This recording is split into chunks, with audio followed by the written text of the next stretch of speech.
கிறிஸ்துவுக்குள் பிரியமான சகோதர சகோதரிகளே, ஆண்டவரும் அந்த உலக இரட்சகருமாயிருக்கிற இயேசு கிறிஸ்துவின் ஈடு இணையற்ற நாமத்தில் உங்கள் யாவருக்கும் அன்பின் நல்வாழ்த்துக்களை தெரிவித்துக் கொள்கிறேன். நீங்கள் யாவரும் கிறிஸ்துவுக்குள் நலமாக இருக்கிறீர்கள் என்று நான் விசுவாசிக்கின்றேன். தேவநாமம் மகிமைப்படுவதாக. எனக்கு அன்பான தேவனுடைய பிள்ளைகளே, கடந்த லெந்து காலங்களிலே தியானித்ததான வேத பகுதியிலிருந்து ஒரு குறிப்பிட்ட பகுதியை இன்றைக்கு உங்களோடு கூட நான் பகிர்ந்து கொள்ள கிறிஸ்துவுக்குள் வாஞ்சிக்கிறேன். அது நிச்சயமாக உங்களுக்கு ஆசீர்வாதமாகவும், நீங்கள் இன்னும் அதிகமாக கிறிஸ்துவை அறிந்து கொள்வதற்கும், இன்னும் உங்களுடைய ஆவியிலே, உங்களுடைய ஆன்மீக வாழ்க்கையிலே நீங்கள் பலப்படுவதற்கு மிகுந்த பிரயோஜனமாக இருக்கும் என்று சொல்லி நான் உறுதியாக நம்புகிறேன். மத்தேயு எழுதினதான நற்செய்தி நூல் அதனுடைய 24வது அதிகாரம் முதல் 3 வசனங்களை நான் உங்களுக்காக வாசிக்கிறேன். இயேசு தேவாலயத்தை விட்டு புறப்பட்டு போகையில் அவருடைய சீசர்கள் தேவாலயத்தின் கட்டடங்களை அவருக்கு காண்பிக்க அவரிடத்தில் வந்தார்கள். இயேசு அவர்களை நோக்கி, இவைகளெல்லாம் பார்க்கிறீர்களே, இவ்விடத்தில் ஒரு கல்லின் மேல் ஒரு கல்லிராதபடிக்கு எல்லாம் இடிக்கப்பட்டு போகும் என்று மெய்யாகவே உங்களுக்கு சொல்லுகிறேன் என்றார். பின்பு அவர் ஒலிவ மலை மேல் உட்கார்ந்திருக்கையில் சீசர்கள் அவரிடத்தில் தனித்து வந்து, இவைகள் எப்பொழுது சம்பவிக்கும்? உம்முடைய வருகைக்கும் உலகத்தினுடைய முடிவுக்கும் அடையாளம் என்ன? எங்களுக்கு சொல்ல வேண்டும் என்றார்கள். எனக்கு அன்பான தேவனுடைய பிள்ளைகளே, ஆண்டவராகிய இயேசு கிறிஸ்து இந்த பூமியிலே வாழ்ந்து கொண்டிருந்ததான அந்த கடைசி நாட்களிலே அவருடைய பாடு மரணத்துக்கு முன்பதாக அவர் எருசலேமிலே அதிகமாக அவர் ஊழியம் செய்தார். காரணம், முழு மனுக்குலத்தினுடைய பாவத்திற்காக அவர் எருசலேமிலே பாடுபட்டு அவர் மரணத்தை அவர் ருசி பார்க்க வேண்டியதாக இருந்தது. அதனால அவருடைய ஃபோக்கஸ் எல்லாமே எருசலேமாக தான் இருந்தது. பாருங்க, ஆண்டவருடைய சித்தம் நம்முடைய வாழ்க்கையில் அது மரணமாக இருந்தால் கூட நம்முடைய நோக்கம் எல்லாமே தேவனுடைய சித்தத்தை நிறைவேற்றுவதிலே இருக்க வேண்டும் என்று சொல்லி ஆண்டவர் இயேசு கிறிஸ்துனுடைய வாழ்க்கையில நாம் கற்றுக்கொள்ள முடிகிறது. அவர் எருசலேமுக்கு போகிறார். அவர் புறஜாதி கையிலே ஒப்புக் கொடுக்கப்படுவார். அவர்கள் அவரை கொலை செய்வார்கள். அவர் 3ஆம் நாளில் உயிரோடு எழுந்திருப்பார் என்று எல்லாவற்றையும் நன்கு அறிந்தவராக அவர் எருசலேமியை தன்னுடைய ஃபோக்கஸாக அவர் கொண்டு எருசலேமில் அதிகமாக அந்த கடைசி நாட்களை ஊழியம் செய்தார். அப்படி ஊழியம் செய்ததான நாட்களிலே மாலை வேளையிலே அவர் ஓய்வு எடுப்பதற்காக அவர் பக்கத்தில் இருக்கிறதான கிராமப்புறங்களுக்கு அவர் போகிறது வழக்கமாக இருந்தது. ஒலிவ மலைக்கு பக்கத்திலே பெத்தானியா என்ற ஒரு கிராமமும் பெத்லகேம் என்ற கிராமமும் இருக்கிறது. அது கிட்டத்தட்ட ஒரு 2 அல்லது 3 கிலோமீட்டர் தூரமாக எருசலேமில் இருந்து இருந்திருக்கிறது. அப்ப பகலிலே அவர் ஊழியத்தை முடித்துவிட்டு ராத்திரியிலே ஓய்வெடுக்கும்படியாக அவர் கிராமங்களுக்கு போயிருக்கிறார். அந்த நாட்களிலே ஒரு நாள் அவர் ஊழியத்தை நிறைவேற்றிவிட்டு தம்முடைய சீசரோடு கூட அவர் பக்கத்தில் இருக்கிறதான ஒலிவ மலைக்கு அவர் கடந்து செல்கிறதை நாம் பார்க்க முடிகிறது. அப்படி போகும் பொழுது சீசர்கள் அவரிடத்தில் வேகமாக வந்து எருசலேமில் இருக்கிறதான அந்த தேவாலயத்தினுடைய மதில் சுவர்களை, அந்த கட்டடங்களை, அந்த கல்லுகளை அவருக்கு காண்பிக்கிறார்கள். அதை விவரித்து சொல்லுகிறார்கள். மற்ற சுவிசேஷ புஸ்தகத்தை பார்க்கும் பொழுது அவர்கள் சொல்லுகிறதான காரியம், ஆண்டவரே, இந்த கல்லுகள் எப்படிப்பட்டது, இந்த கட்டடங்கள் எப்படிப்பட்டது பாரும் என்று அவங்க பெருமையாக பேசியிருக்கிறார்கள். தங்களுடைய இஸ்ரவேலர்களுடைய பெருமையை, கடந்த கால பெருமையை உணர்த்துவதாக இருக்கிறது அந்த கட்டடம். காரணம், ஒவ்வொரு கல்லும் இன்னொரு கல்லு மேல் அவ்வளவு நேர்த்தியாக அது உயர்த்தப்பட்டு மிக உயரமான, ஒரு உன்னதமான, ஒரு மகிமையான, ஒரு பாதுகாப்பான ஒரு சின்னமாக அந்த சுவர்கள் இருந்து கொண்டிருக்கிறது. ஒரு கல்லினுடைய நீளம் 13 அடி, அதனுடைய அகலம் 12 அடி. அப்போ ஒரு கல் எவ்வளவு பெரியதாக இருக்கும் என்று யோசித்து பாருங்கள். அந்த ஒரு கல்லை இன்னொரு கல்லின் மேல் எப்படி ஏற்றி இருப்பார்கள்? அதுவும் மிகவும் நேர்த்தியாக அழகாக அவர்கள் ஏற்றி அழகாக ஒரு பாதுகாப்பு வளையமாக அவர்கள் அதை செய்திருக்கிறார்கள். யாரும் அவ்வளவு சாதாரணமாக அதை அசைத்து விட முடியாது. அது அவர்களுடைய பாரம்பரிய கட்டடக்கலையை காண்பிக்கிறது, அவருடைய மகிமையை காண்பிக்கிறது, அவருடைய பெருமையை காண்பிக்கிறது. இதை ஆண்டவரிடத்தில் வந்து அவர்கள் சொல்லுகிறார்கள், பாருங்க எவ்வளவு அழகா இருக்கு பாருங்க, எவ்வளவு ஸ்ட்ராங்கா இருக்கு பாருங்க, எவ்வளவு நேர்த்தியாக இருக்கிறது என்று பாருங்கள் என்று சொல்லி கடந்த கால பெருமைக்கு நேராக ஆண்டவரை அவர்கள் இழுத்து கொண்டு போகிறார்கள். ஆனால் ஆண்டவர் அவருடைய அந்த கடந்த கால பெருமையிலே விழுந்து விடாதபடிக்கு அவர்களை எதிர்காலத்தில் நடக்க போறதான சம்பவங்களை சொல்லி அவர்களை எச்சரிக்கிறதை இங்கே பார்க்க முடிகிறது. நம் அநேக நேரங்களிலே நம்முடைய கடந்த கால பெருமைகளை நாம் பேசி விடுகிறோம் இல்லையா? எப்படிப்பட்ட கடந்த காலம், எவ்வளவு மகிமையான ஒரு கடந்த காலம் என்று சொல்லி கடந்த காலத்திலே அநேக நேரங்களிலே நாம் வாழ்ந்து கொண்டிருக்கிறோம். கடந்த கால பெருமைகளை பேசி கொண்டிருக்கிறோம். கடந்த காலத்துக்கு நேராக நாம் போய் கொண்டிருக்கிறோம். நாம் நிகழ்காலத்திலே வாழ மறுக்கிறோம். எதிர்காலத்திலே ஒரு மகிமையான ஒரு எதிர்காலம் இருக்கிறது என்பதை நாம் அநேக நேரங்களிலே சிந்தித்து பார்ப்பது கிடையாது.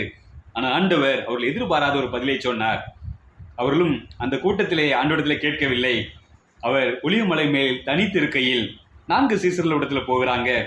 யாக்கோபு, யோவான், பேதுரு, அந்திரேயா. இந்த 2 பேருமே பார்த்தீங்கன்னா சகோதரர்கள். இவங்க 4 பேரும் ஆண்டவரிடத்துல தனித்து போய் மெதுவா கேட்குறாங்க, இவைகள் எப்பொழுது சம்பவிக்கும்? இது நடப்பதற்கும் உம்முடைய வருகைக்கும் உலகத்தினுடைய முடிவுக்கும் என்ன அடையாளம்? அதை நாங்கள் எப்படி புரிந்து கொள்வது?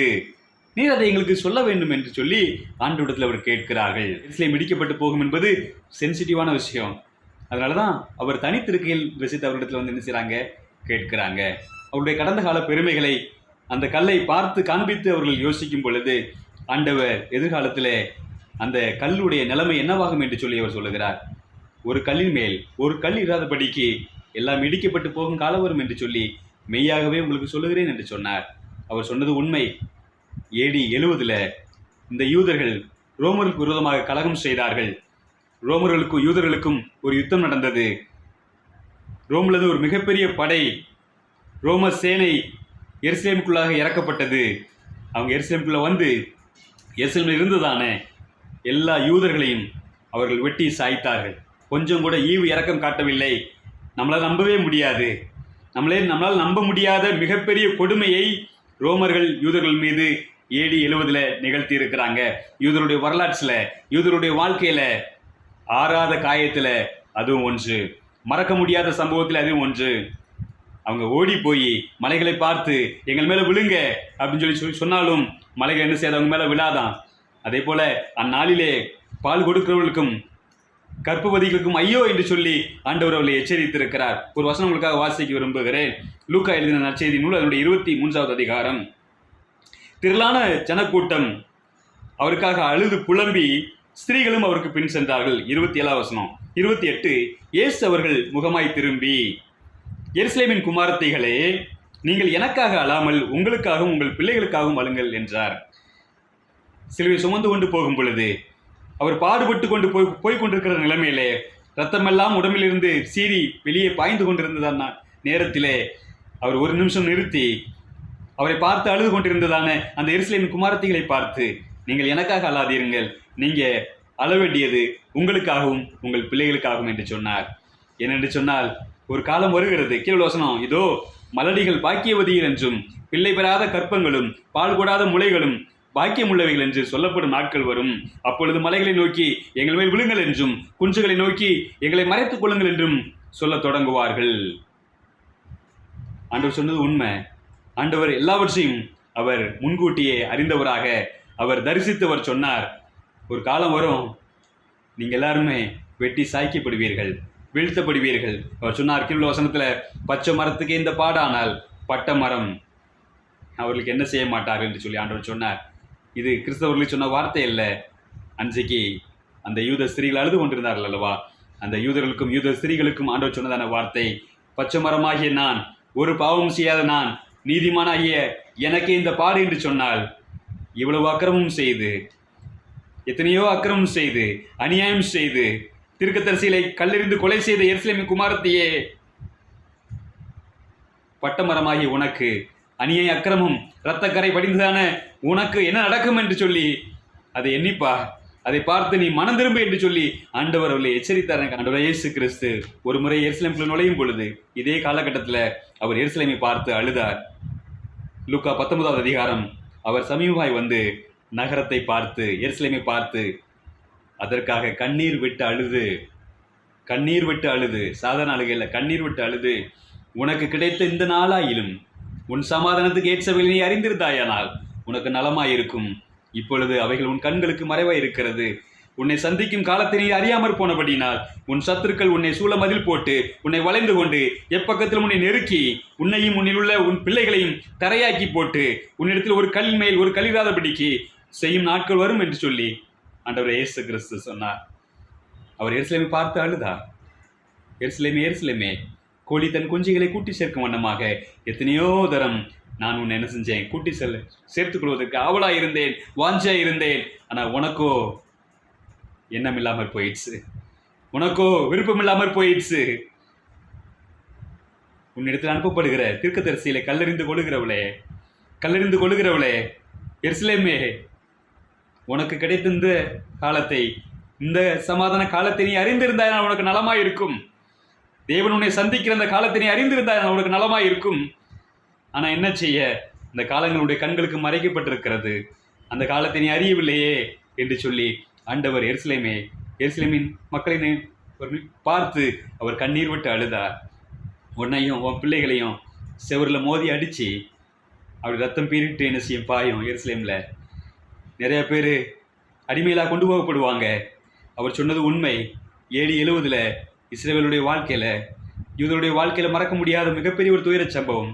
நீங்களும் நம்ப மாட்டீங்க, நானும் நம்ப மாட்டேன். அவ்வளோ மோசமான மிகப்பெரிய கொடுமையை ரோம சாம்ராஜ்யம் யூதர்கள் மீது அரங்கேற்றியது. நிறைய பேர் எருசலேம் விட்டு ஓடி இருக்கிறாங்க. அப்படி ஓடினவங்க பசி பஞ்சத்தில் செத்து போயிட்டாங்களாம். எருசலேமில் ஒரு யூதர் கூட தப்பிக்கலையாம். அவ்வளோ பேரையும் வெட்டி சாய்ச்சிருக்காங்க, வெட்டி வீழ்த்தி இருக்கிறாங்க. இந்த கண்பான தேவனுடைய பிள்ளைகளை, அவருடைய பயிர்கள் எல்லாவற்றையும் அவர்கள் எடுத்துக்கொண்டு விட்டு அவருடைய நிலைகளை எல்லாவற்றையும் அவங்க நாசம் பண்ணி விட்டார்களாம். புறஜாதிகளை எருசலேமை நசுக்கி போட்டார்கள், தரையாக்கி போட்டாங்களாம். எல்லாவற்றையும் ஒரு கல்லின் மேல் ஒரு கல் இராதபடிக்கு எல்லாவற்றையும் இடிக்கப்பட்டு போனது. அன்றைக்கு உலகம் இன்னும் சிதறி போன யூதர்கள் கிட்டத்தட்ட பல வருஷம் கழிச்சு 1947 அந்த இஸ்ரவேலுங்கிறதான நாடு உருவாகும் பொழுது அநேக யூதர்கள் எருசலேமுக்கு திரும்பி போனாங்க. எல்லாருமே சிதறப்பட்டு போயிட்டாங்க. எருசலேமை சுற்றி இருக்கிற கிராமப்புறத்தில் இருந்த யூதர்கள் இந்த விஷயத்தை கேள்விப்பட்டு நிறைய பேர் ஓடியே போயிட்டாங்க உயிரை காப்பாற்றிக் கொள்வதற்காக. பல 100 ஆண்டுகளுக்கு அப்புறமாக அவர்கள் எருசலேமுக்கு கொஞ்சம் கொஞ்சமாக அவர்கள் திரும்பி போய் இப்பொழுது இஸ்ரவேலுங்கிற நாட்டை அவர்கள் அமைத்திருக்கிறார்கள். இதெல்லாம் எதுக்கு நடந்துச்சு தெரியுமா?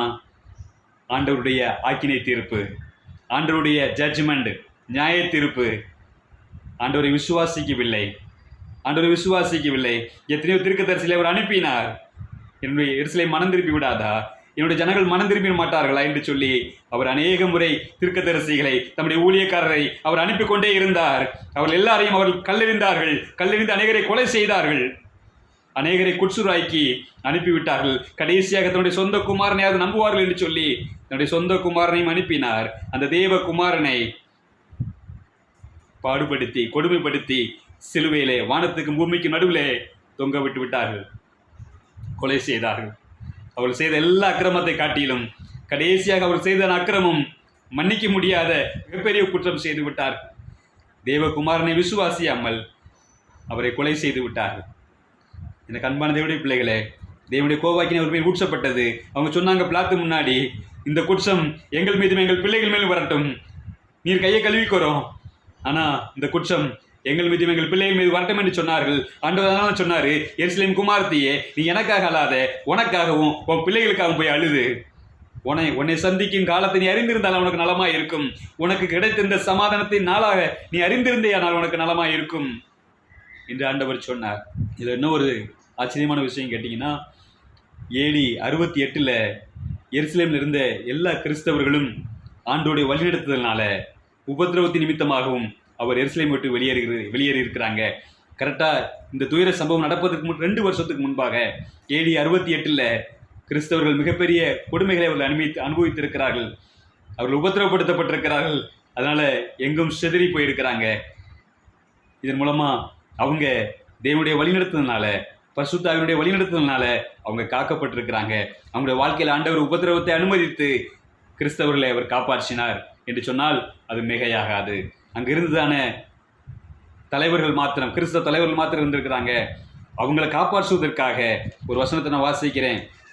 மத்தேயு எழுதினதான நற்செய்தி நூல் வாசித்த பகுதி, அதே 24வது அதிகாரத்தில், அந்நாட்கள் குறைக்கப்படாதிருந்தால் ஒருவனாகிலும் தப்பிப்போவதில்லை, தெரிந்து கொள்ளப்பட்டவர்கள் நிமித்தமோ அந்த நாட்கள் குறைக்கப்படும் என்று சொல்லி ஆண்டவர் சொன்னார். தெரிந்து கொள்ளப்பட்ட ஒரு சில கிறிஸ்தவ கிறிஸ்தவர்களை காப்பாற்றுவதற்காக ஆண்டவர் அந்த நாளை குறைத்தாராம். இல்லைனா சுத்தமாக அழிக்கப்பட்டு போயிருப்பாங்கன்னு சொல்லிட்டு, சுவிசேஷம் சொல்வதற்காக, கிறிஸ்தவத்தை மற்றவர்களுக்கு அறிவிப்பதற்கு ஆள் இல்லாமல் போயிடுவாங்கிறதுக்காக, கொஞ்சம் பேராக தப்பிச்சு போகணுங்கிறதுக்காக, கொஞ்சம் பேராக சர்வே பண்ணணுங்கிறதுக்காக அந்த நாட்களை அவர் குறைத்தாராம். சம்பவம் எதை காண்பிக்கிறதுன்னு சொன்னால், ஆண்டவருடைய 2ஆம் வருகையும் இப்படித்தான் இருக்கும். யாரெல்லாம் ஆண்டவருடைய வார்த்தையை விசுவாசிக்கவில்லையோ, யாரெல்லாம் ஆண்டவரை நம்பவில்லையோ, அவருடைய பிள்ளைகளை உபத்திரவப்படுத்துகிறார்களோ, அவருடைய ஊழியக்காரர்களை அடித்து உபத்திரவப்படுத்தி கொலை செய்கிறார்களோ, அவர்களுக்கு இதே சம்பவம் நடக்கும். இது ஒரு எச்சரிப்பின் செய்தி, இது எச்சரிப்பின் தீர்க்க தரிசனம்.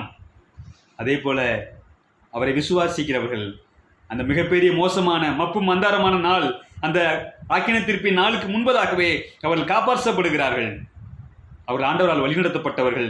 யாரெல்லாம் அவருடைய வார்த்தைக்கு கீழ்ப்படிந்து அவருடைய வார்த்தைக்கு செவி கொடுத்து எருசலேம் விட்டு புறப்பட்டு போனார்களோ அவரெல்லாம் காக்கப்பட்டார்கள்.